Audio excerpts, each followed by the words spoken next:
xildhibaan maxamed faarax qabiile oo ka mid ah xildhibaanada aqalka wakiilada ee Soomaaliland ayaa dawladda Soomaaliland waxa uu ku cambaareeyay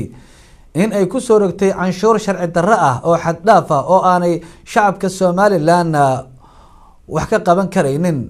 wariyaha Soomaali Channel uga soo warama Soomaaliland oo jooga magaalada Hargeysa Cumar Serbiya ayaa warbixintan eegaya. mudanahan oo ka tirsan aqalka wakiilada Soomaaliland ayaa ka digay cawaaqib xumo dhaqaale oo uu sheegay inay ka dhalanayso cashuur ay dawladdu qaato oo xusay in ay hay'adaha dawladdu mid kastaba iskeedu laba laabatay. waa xaraan bay ku tahay maxaan ku lahaa in la dabaqo maantana waxa weeye iyaga intii iskoodu kordhiyeen ayuu culayskaasi fuulay nin walba intuu doonaabu sameeyey ilaa xad baa la gaaray oo shareecada islaamku ma aanay qaadayn magtii la kala qaadanayay ee qurbaxa ahayd ee ilaahay uu saddexda ka jidayeyna saamaxo in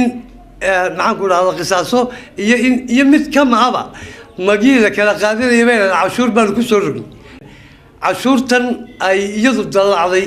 ee wasiir waliba uu doonaya wasiirkii hore dhaafi miisaaniyadda heerku gaadhsiiyey ana heerkanaan gaadhsiiyey halaaga iyo qaxa iyo tahriibta iyo nolosha ciriiriga gashaa waxay ka timi cadawga koowaad ku ah wasaaradda maaliyadda. cashuurahan ayaan la soo marin golaha wakiilada si ay u ansixiyaan iyadoo ay hay-ado hore u madax bannaanaa hadda la hoosgeeyay madaxtooyada kuwaas ay ka mid tahay hay-adda wadooyinka iyo maamulka haamaha shidaalka Berbera sida uu sheegay xildhibaan maxamed faarax qabiile. bilowgii xukuumadda mudane axmed xamuud silaayo way madax bannaanay haamuhu way madax bannaanayeen hay-adda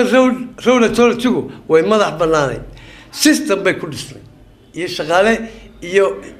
xeer gaara ayay ku dhisnay intiiba maanta waxaad ogtahay horta in rowla toolatiga la doonaya in la hoos keeno madaxtooyada kow in la keenay maxaan ku lahaa dekadii inay hoos timi madaxtooyada maantana haamiina ay ku muraysan yihiin saddex wasaaradood wasaaraddii ganacsiga iyo wasaaraddii maaliyadda iyo madaxtooyadii oo murankeedu uu halkaa marayo waa mide madaxtooyadu waxay isu bedeshay hay'ad dakhli.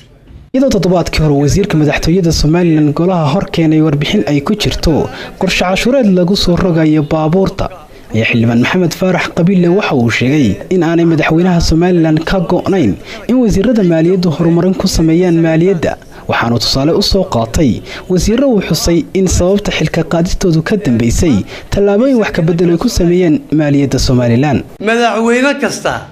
marka xeerka la soo dhaqan geliya waxa weeye tujaarta waaweyn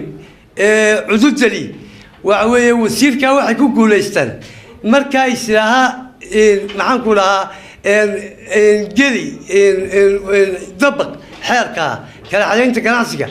waxa weeye tujaarta waaweyn waxay ku guuleysteen in wasiirka madaxweyne kastoo jira ku kalifaan inay shaqada ka heliyaan. maxamed xaashi waa good example markuu yiri dabaq xeerka kala xadeynta oo ahayd jumladu inuu ninka wholesalerkii dekada Berbera ku rogo halkaana uu retailerku ka soo iibsado dukaankuna la gadan karayo dabaqada dhexe waxay ka faa'iideyso wasiirka way saayata waxaan qabaa madaxweynaha markaa ma waxa uu wasiir noqday oo la taliyaal noqday ganacsatada muruqaysatay. xildhibaan qabiile waxa uu sheegay inaanay suuragal ahayn in xukuumaddu qaado cashuurahan uu ku tilmaamay xad dhaafka iyadoo golaha sharci dejintu ansixinin. xildhibaankan oo maanta shir jaraa'id ku qabtay magaalada Hargeysa marka uu ka hadlay shirkadda Channel Energy waxa uu sheegay inaanay markii horeba cadayn sifada ay ku soo gashay Soomaaliland. Cumar Serbiya, Soomaali Channel, Hargeysa.